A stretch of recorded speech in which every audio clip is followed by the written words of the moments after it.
Boulanger-pâtissier à Verdun, c'est ce que je suis depuis quelques années. Mais je ne suis pas seulement que boulanger-pâtissier, je suis aussi un homme d'affaires. J'ai fait beaucoup de choses différentes. Euh, comme j'ai eu une boulangerie artisanale à Ville-Mercier, où on vendait aussi de la charcuterie, fromagerie, puis du pain. C'était une boulangerie artisanale. J'ai eu à Repentigny aussi une boulangerie-pâtisserie avec les produits similaires, de luxe. Plusieurs commerces nous avons eu en même temps aussi. À un certain moment donné, nous avions 4 commerces en même temps. Nous avions 2 boulangeries-pâtisseries, un restaurant sur la rue Wellington et les restaurants de l'Arena, que Micheline dirigeait elle-même. Elle dirigeait tous les restaurants de l'Arena. Donc, on a eu plusieurs commerces. J'ai eu aussi une compagnie d'enseignes lumineuses à Saint-Jean-d'Iberville. J'avais pris une année sabbatique en boulangerie-pâtisserie. J'avais été donné un coup de main à un copain qui était dans les enseignes lumineuses. À Saint-Jean-d'Iberville aussi, j'ai eu une boulangerie-pâtisserie avec un comptoir prêt à manger, prêt à apporter, les sandwichs, le traiteur, fromagerie, charcuterie.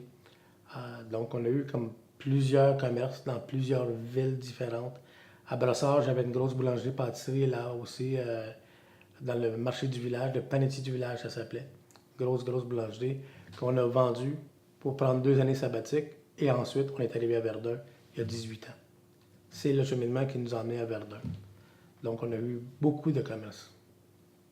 On s'est installé à Verdun parce que Richard avait trouvé une annonce dans le journal qu'il y avait un commerce à vendre, celui qui était juste au coin de Wellington et de l'église.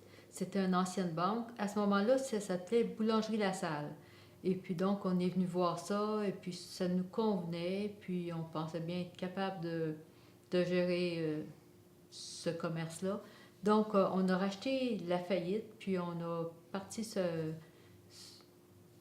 commerce-là, cette boulangerie-pâtisserie-là, qui au fait vendait un petit peu de tout. Il y avait la charcuterie, le fromage, il y avait aussi les sandwichs qu'on faisait sur place. On a eu un bar laitier là-dedans.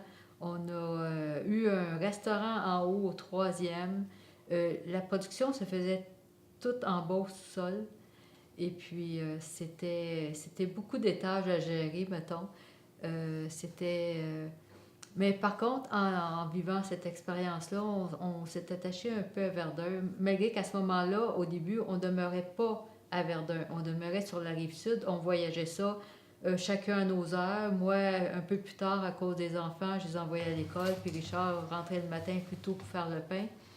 Et puis, un moment donné, on s'est rendu compte que Verdun était une ville attachante, que les gens étaient un peu comme dans un petit village, se connaissaient, et puis c'était, pour moi, même, c'était plus chaleureux même qu'en banlieue où je demeurais, où mon mari connaissait pas les voisins, et puis il faut dire qu'on travaillait beaucoup, mais à Verdun, on retrouvait une ambiance vraiment chaleureuse qu'il n'y avait pas ailleurs.